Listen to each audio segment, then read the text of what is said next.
Okay, Bismillahirrahmanirrahim. Abnormal and postnatal bleeding in the Hanbali school. Alhamdulillahi Rabbil Alameen. Salatu wassalam ala Rasul al-Kareem. Rabbana taqabbal minna. Zidna ilma wa hikma wa huda. أسأل الله أن يوفقنا لما يحب ويرضى. أن ينفعنا ما علمنا بما ينفعنا. اللهم صل على سيدنا محمد عبدك ورسولك النبي الأمي وعلى آله وصحبه وسلم تسليما. أعوذ بالله من شرور أنفسنا ومن سيئات أعمالنا.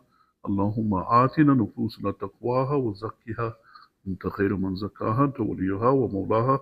اللهم ارحم شيوخنا. أما بعد, all the praises belong to Allah subhanahu wa ta'ala. Everything that happens in the world is because of Allah subhanahu wa ta'ala. And may Allah's blessing be upon Prophet Muhammad sallallahu alaihi wasallam and his peace. Today we're going to talk about in the Hanbali school the rulings pertaining to istihadha and nifas. Istihadha and nifas, and what that is it's the istihadha is the abnormal bleeding that a woman has that's not the menstruation, and the nifas is the postnatal bleeding after a woman gives birth to a child and she has that bleeding afterwards. And there's rulings pertaining to that in pertaining to these issues. And in Arabic, the word hayd refers to the menstruation, and istihada, you have alif, sin, and ta. It means like requesting the hayd. Well, that's the term that they use. That what happens is the bleeding for the woman, if it's not in a regular cycle, that they call that the istihada. That's a term for it. And then after a woman she gives birth to a child, and she also has a bleeding that lasts. And also we'll talk about those things that's here. Did you want to read the first one, number 27? Why do men have to learn about this for women? Yes, that's a good point. What happens is usually men, they have their wives, they have their daughters, they have their mothers, they have their sisters, so they know about these things. They know the rulings from it. And these things is what Allah subhanahu wa ta'ala ordained. It's not things that a person they made up. Man didn't make this up, a woman didn't make this up. Allah subhanahu wa ta'ala sent it down, and Allah sent it through Prophet Muhammad sallallahu alaihi wasallam, so it's going to spread throughout the world. And the women, they're responsible to listen to Allah subhanahu wa ta'ala as well, as men, not just the men. So these are things that pertain to them, inshallah. Some women, they feel embarrassed to ask about these things. Is that okay? Well, if they don't know about it now, then they have to know about it in the future. These things are, it's obligatory for a person to learn, so that they can obey Allah subhanahu wa ta'ala properly. The person, they never study the stuff and never hear about this stuff, then they'll be doing things that are wrong and mistaken. And so eventually a person, they have to know these rulings for it. Otherwise, they're not going to be obeying Allah subhanahu wa ta'ala properly because they're ignorant of it. So I know it's true that sometimes people, they skip this. And when I was a youngster, always they never talked about this issue. So I had to learn by reading the fatawas. So I was reading the fatawas from the Shia, and I learned all this material, because all the time people, they used to skip it. They said, "Oh, these are kids, and don't want to talk about this issue." And I remained ignorant until I reached my my 20s, and then in my 20s, 20 years old, then I read about it and I knew about these rulings. Very interesting. Bismillah ar-Rahman ar-Rahim. Imam Ahmad ibn Hanbal, Umda ibn qudamah. Abnormal and postnatal bleeding, line 27. وعند عُبِرَ ذلك فالزائد istihadha. Yes. So, and what exceeds that cycle, it is called istihadha, or abnormal bleeding. Yes. So what happens is a woman, she determines what's her menstruation. She has a menstrual cycle, and then the Sheikh, we talked about that last time. We have a whole lesson on the hayd last time. And what happens is the woman, she has her cycle, and then the Sheikh, he mentioned that if it's repeated 3 months, 3 times, then that's her normal cycle. And then what happens after that, if there's excessive bleeding after that, then that's not the menstruation. That's considered to be istihadha. It's considered to be abnormal bleeding, they call that. And that's what the Sheikh, he mentions here, that what is exceeds of that, of the normal cycle that a woman has, then that is istihadha, that is abnormal bleeding. And the reason for that you have to distinguish it, because when a woman is in haze, then she doesn't pray and she doesn't fast. But the istihadha, she has to pray and she has to fast, and also she is allowed to have the sexual relation also. So these things, we'll talk about those things there's a difference between it, between the haid, the menstruation, and the istihadha. That's what it has to do. Okay, so let's go to 28. Noe, you want to read number 28? For istihadha, abnormal bleeding, what's 28? She has to? Yes. So what happens is when a woman, she has the istihadha, she has the abnormal bleeding, then she has to take a bath. And likewise, when her haid stops, when her menstruation stops, she has to take the full ghusl. That's one of the requirements, the full bathing at that time. So the same thing. What happens is the bleeding, the woman has the bleeding for the menstruation, and it continues afterwards, but that bleeding, it changes from the menstrual bleeding onto the istihadha bleeding, the abnormal bleeding. So when that point happens, then she has to bathe. That's what the Sheikh mentioned. No. She has to bathe after the abnormal bleeding or after the regular haid? Well, it talks about what she has to do with the abnormal bleeding after it switches from the haze, from the menstruation to the abnormal bleeding. And so then she has to take a bath at that point in time. Okay? So that's the first step. After her normal cycle, after 3 months, she knows what her normal cycle is. Right, So yes. then anything after that, she would realize that this is not. Yes, we're going to talk about that afterwards, how Trying to to distinguish it. understand this very complex issue. No, no. Okay. It was complex. Okay, I see. Okay. Okay, inshallah. وتغسل فرجها وتعصبها. Yes, that's what the Sheikh Washes said. her private part and padding. Yes. So when you do the ghusl, you wash the whole body and then wash the private part also, the things that are there. And then because the bleeding continues, you have to put some type of padding on it. And that's what the Sheikh said, that once the haid stops, then the istihadha switches from one to the other. Then she's going to do that when she does the bathing, she washes that. And then because the bleeding continues, obviously she has to pad it, put some pad on it. Okay. All right, inshallah, let's go to number 30. Noe, you can read that one?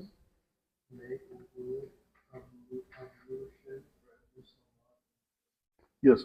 So what happens is the ruling for the istihada, this is very important over here, that what happens is for every salat, she has to make a wudu. And the ulama, they say that after the time of the salat comes in, that's what I read some of the ulama, they say. But like, for example, for salat al-dhuhr, if she's in the state of istihada, first she has to do the bath and clean herself, then she's in the state of istihada after menstruation. Then, let's say the time of dhuhr comes in. Then what she has to do is to make the wudu, the dhuhr, and then she can do all the things until asr time. And then when asr time comes again, then she has to make a new wudu, pray salatul asr. And then she can do all the things until maghrib time. Then she has to make a new wudu and do all the things in maghrib time. And when isha comes in, she makes a new wudu. So every salat she has to do a new wudu. Okay, after the time comes in, and then she can do all the things from that time of the salat to the next time that requires the wudu. Okay, so that's what it says. وَتَوَضُّ وَقْتِ كُلُّ salat وَتُصَلِّي. No, she has to do wudu for every time. It's not like in the state of where she doesn't have the abnormal bleeding. In that case, then the person they just do the wudu and it can last all day long until the person they break the wudu. But because the thing is coming out, the blood is coming out, it's like breaking the wudu continuously. But so you have to do it that way. You just do the wudu one time, and that's sufficient until the time of the next salat comes. Okay, number 31, Faisal. وكذا حكم من به سلس البول Mm-hmm. وما في معناه. Yes. Likewise is the ruling for urinary incontinence and similar things. Yes. So what happens to some of the people, even men, what happens is sometimes they have the continuous flow of urine that comes out. So that would mean that they're breaking the wudu continuously. Also, some people, they have the continuous flow of gas that comes out. They can't control it. And the same ruling applies for them. What they have to do is they have to wait until the time of the salat comes in, make the wudu one time, and then that's sufficient to do all the things until the next salat. Then the next salat comes, they have to make the wudu again.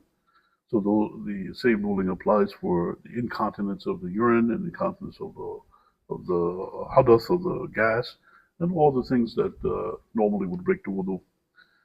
And sometimes a person, what happens is if they do the wudu and they break the wudu, then they do the wudu again 2 times. But then if it breaks again, then they're considered to be in that state of istihadha. If it's more than they will do more than 2 times. You can say that's what many of the ulama they say. No, so normally speaking, because they have this uncontrollable thing that always breaks the wudu, they have that leeway, the leeway of the istihada. When the time comes in, make the wudu 1 time, and it's sufficient until the next time of the next salat comes in. I want to mention this question because I know somebody that they didn't have knowledge about it. Yes. They were tying something on their private part to prevent the urine. Oh, okay, subhanAllah. So they Yes. were afraid that it was going to break the wudu. So they Yes. tied a rubber band or something to stop the urine. Oh, okay, Is that subhanAllah. required in Islam? No, you don't do things that are, no. Allah says, وَاتَّقُوا فَاسْمَسْتَطَعْتُمْ. Say, obey Allah subhanahu wa ta'ala what you're capable of. And these things, a person, if they're unable to do it because of health reasons or because of other things, then they have an excuse for it. So don't do that. Just follow the ruling for the istihada, doing the wudu 1 time, and that's sufficient for the rest. So they don't have to tie something uh, around the thing to stop it. No. No. And no, because these things, a person they don't have control over, so then a person they try their best, to obey Allah subhanahu wa ta'ala. That's the point of it, inshallah. Okay. The other thing is sometimes people they have the flow of urine or the gas or something like that, but then it stops. So then they have to look at that situation. Like some people, what they do is when they go to the bathroom, and the flow comes out, but then after a while, then it stops. So maybe the solution for them would be to not do the wudu immediately, just give it some time for the thing to stop, and then do the wudu after that. All right. So the same ruling for the istihada, for the abnormal bleeding, it's if somebody has incontinence and things similar to that, they follow the same ruling for it. All right, do you read the next one? Next number, Noe, read number 32. No, 31.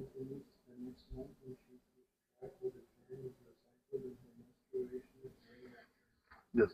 So what happens is a woman, she has her menstrual cycle every month, and she can keep track of how long it is and when it occurs. And then what happens is if she has an abnormal bleeding, sometimes it will continue until the next month or even several months after that time. So what she has to do is she has to try to determine at what time, what days is her menstruation, and then at that time she'll be in a state of menstruation, and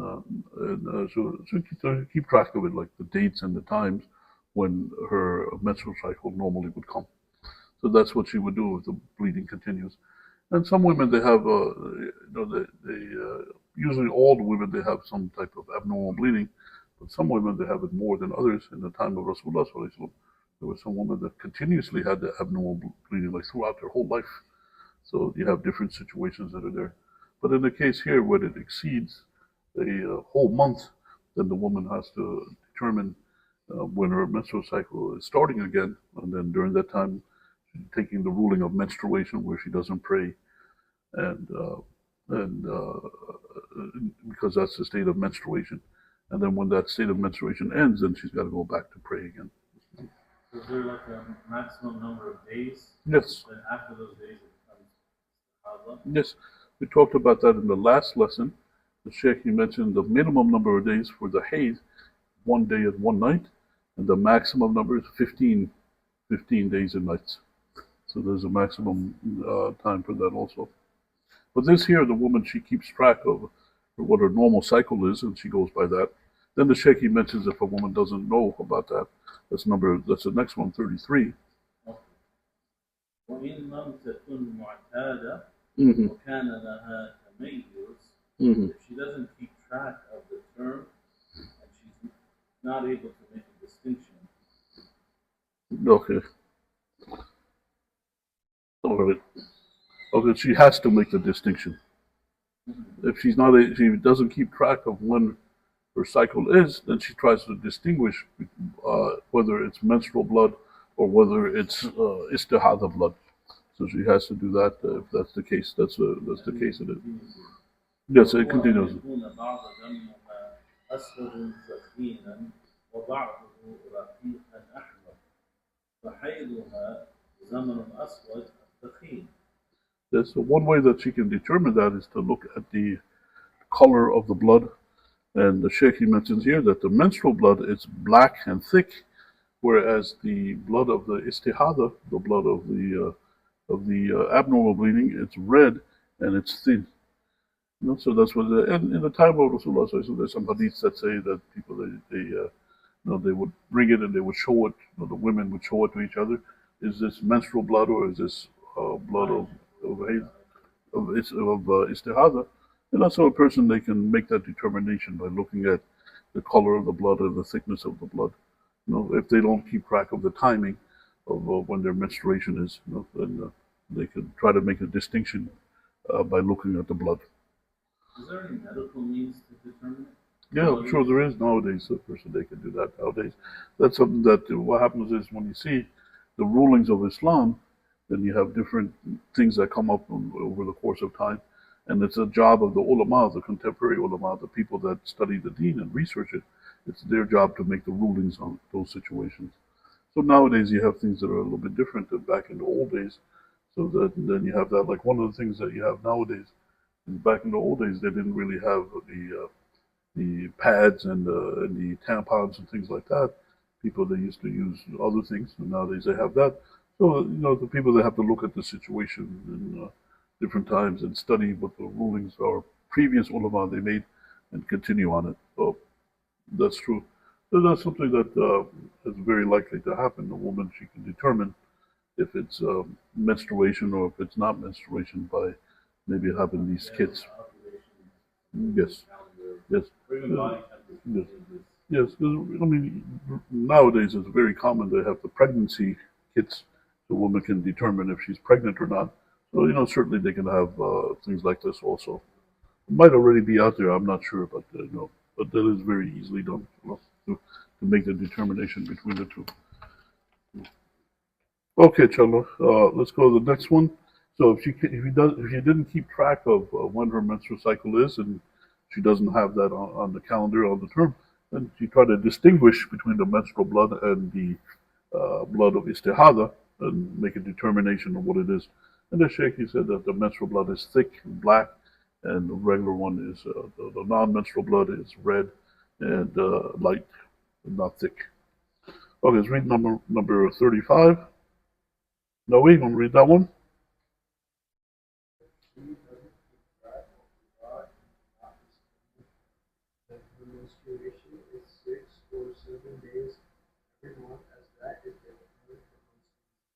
Yes. So if she didn't keep track of her menstruation, and she doesn't know when the cycle is going to begin, and she can't make that determination between the menstrual blood and the istihada blood, abnormal blood, then the sheikh he said that she should uh, uh, estimate that her menstruation is 6 or 7 days, because that's what it is for the majority of women. Majority of women, their menstruation lasts for 6 or 7 days, and she should make that estimation and try to and use that as her menstruation, and the rest not to be menstruation, if that's the case. Okay, number 36. Faisal? والحامل لا تحيض. Yes. Pregnant woman does not menstruate. Right, yes. So when a woman is pregnant, then what happens? The menstruation doesn't come. So she doesn't have these rulings of leaving the salat and leaving the fasting. So she doesn't have, well, no, she's not going to menstruate. Yes, exactly. If she sees any blood, then it's istihada blood. It's blood of abnormal blood. So she still has to pray and she still has to fast if she is pregnant. So that's the point. That's why you mentioned that. All right, number 37, Noe, read that.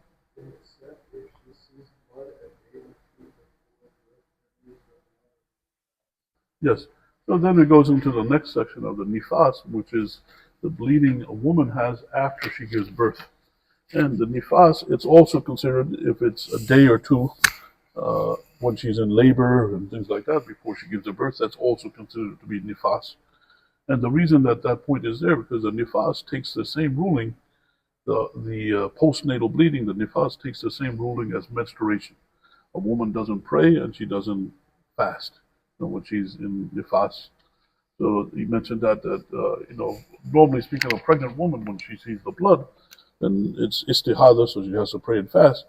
But if it is the one where she's going to give birth to a child, which is a day or two before giving the birth, then that's considered to be nifas, and she doesn't have to pray or fast during that time. Okay, so let's go to the next section. The next section is called nifas. Nifas is a term for it, for the postnatal bleeding. And what that is the natal refers to the birth, and the post means after. So that's the term that they use, after birth bleeding the woman has when she gives birth to a child. You after she delivers a child, then she has a bleeding that comes out, and that's called nifas. Did you read the first one, number 38? وهو الدم الخارج بسبب الولادة. Yes. So the Sheikh mentioned that what's nifas is because of the birth, it's the blood that comes out. And the Sheikh mentioned that it's also during the labor of the woman, and maybe a day or two, you have the blood that comes out.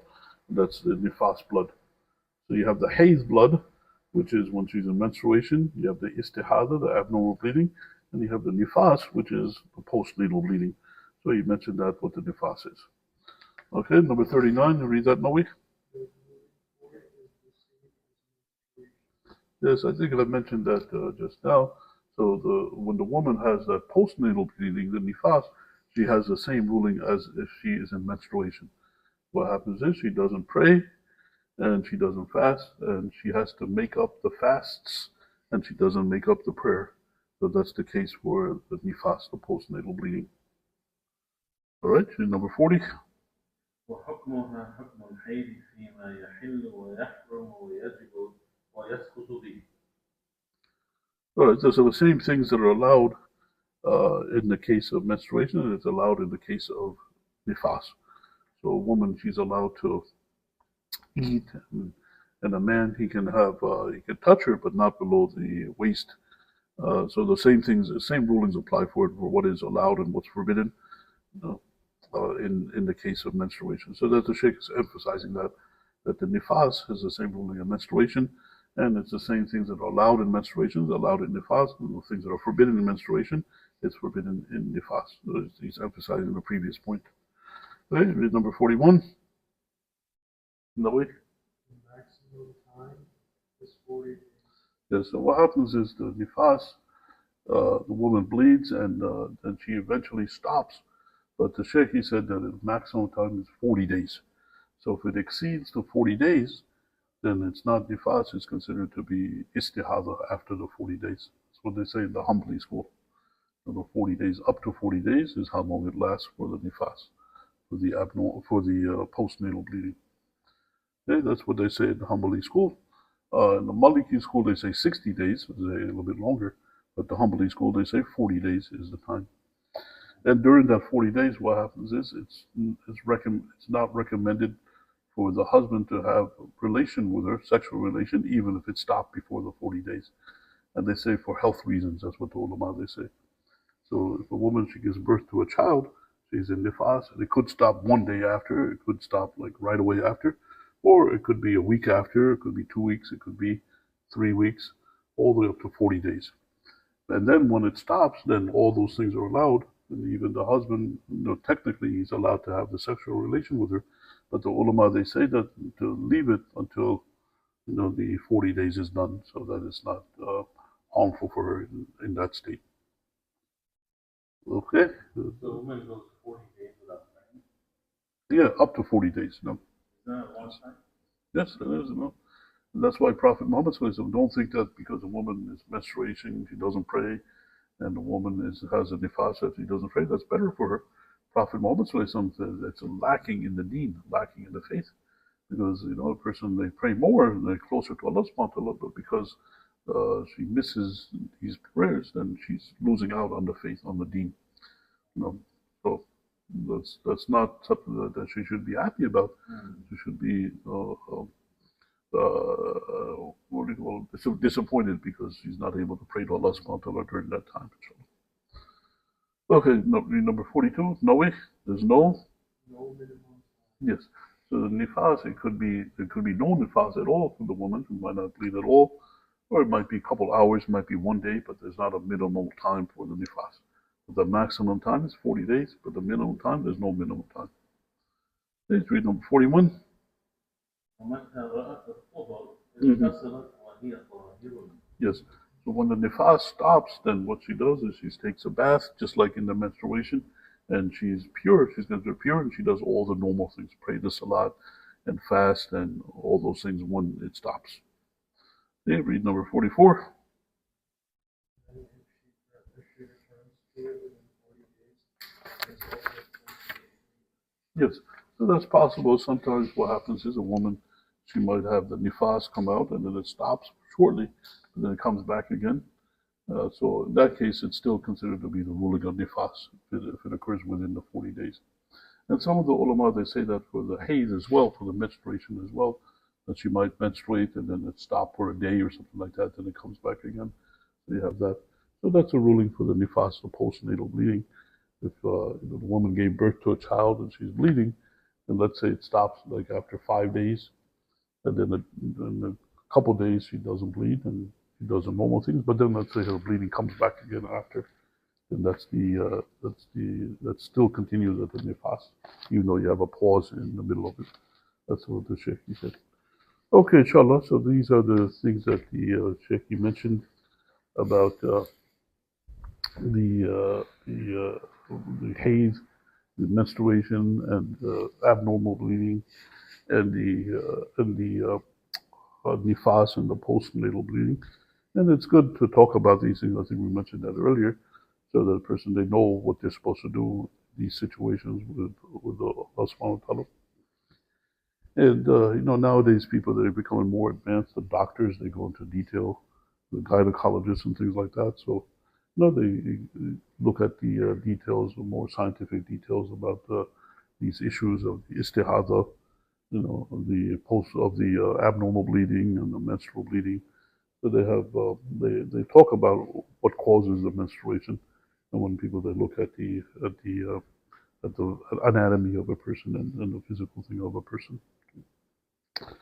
And again, these things we have to obey Allah subhanahu wa ta'ala. It's not the feelings. It's not appropriate for a person. Oh, I feel like doing this, I don't feel like doing that. It's not that. We have to obey Allah subhanahu wa ta'ala. These are the commandments of Allah subhanahu wa ta'ala.